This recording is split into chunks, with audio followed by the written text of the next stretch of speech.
Praise the Lord. जय मसीह की। आज हम आपके परिवार के लिए प्रार्थना करेंगे।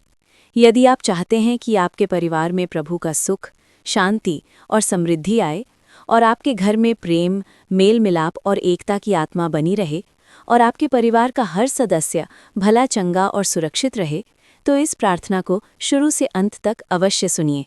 आइए हम प्रभु की हजूरी में चलें, उसके वचन को देखें और फिर उससे प्रार्थना करें। आज का वचन लिया गया है भजन संहिता की पुस्तक अध्याय 128 पद 1 से 6 तक। वचन इस प्रकार कहता है, क्या ही धन्य है हरेक जो यहोवा का भय मानता है और उसके मार्गों पर चलता है।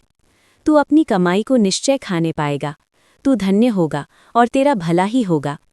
तेरे घर के भीतर तेरी स्त्री फलवंत दाखलता सी होगी और तेरी मेज के चारों ओर तेरे बालक जलपाई के पौधों के समान होंगे।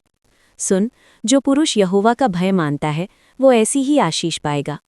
यहोवा तुझे सियोन से आशीष देगा और तू जीवन भर यरूशलेम का कुशल देखता रहेगा।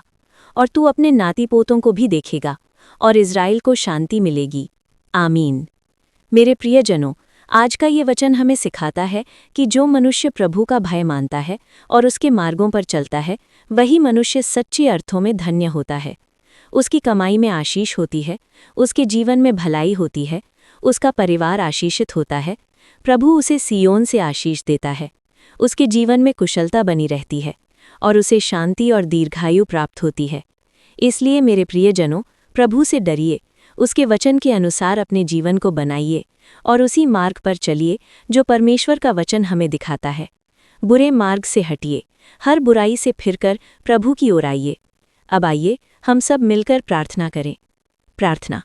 हे हमारे सामर्थ, महान और जीवते परमेश्वर, हम आपका धन्यवाद करते हैं। प्रभु, हम एक बार फिर आपके चरणों के निकट घुटनों पर आते हैं और उन सभी लोगों के लिए प्रार्थना करते हैं जो इस प्रार्थना को सुन रहे हैं।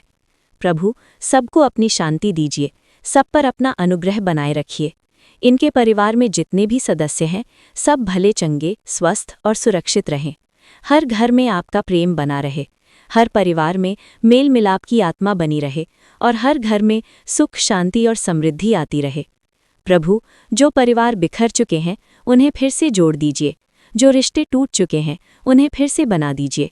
पति पत्नी के बीच की दूरियां निकटता में बदल जाएं। हर प्रकार के झगड़े, लड़ाई, कलह और कलेश समाप्त हो जाएं। हर परिवार में आपकी शांति राज करे। प्रभु, जितने लोग इस प्रार्थना को सुन रहे हैं, सबको सफल कीजिए, सब अपनी कमाई को निश्चय खाने पाएं, सबके जीवन में भलाई हो और सब दीर्घायु से तृप्त हों।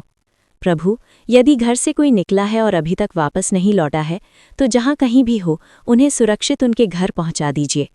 जिस किसी के मन में अपने परिवार के प्रति क्रोध, गुस्सा या बैर है, प्रभु उसे समाप्त कर दीजिए। सब मिलजुल कर प्रेम से रहने पाएं। धन्यवाद प्रभु, आपने हमारी इस छोटी सी प्रार्थना को सुना और आमीन में उत्तर दिया। इसके लिए हम आपका धन्यवाद करते हैं। हम ये प्रार्थना अपने उद्धारकर्ता प्रभु के नाम में मांगते और कहते हैं, आमीन, आमीन और आमीन। मेरे प्रियजनों, यदि आप रोज़ सुबह 5 बजे प्रभु का वचन और प्रार्थना सुनना चाहते हैं, तो इस चैनल को अभी सब्सक्राइब कर लीजिए। प्रार्थना और वचन के द्वारा आप बहुत आशीषित होंगे। इसलिए रोज़ सुबह 5 बजे प्रार्थना और वचन में अवश्य शामिल हों। प्रभु आप सबको आशीष दे। God bless you. सबको जय मसीह की।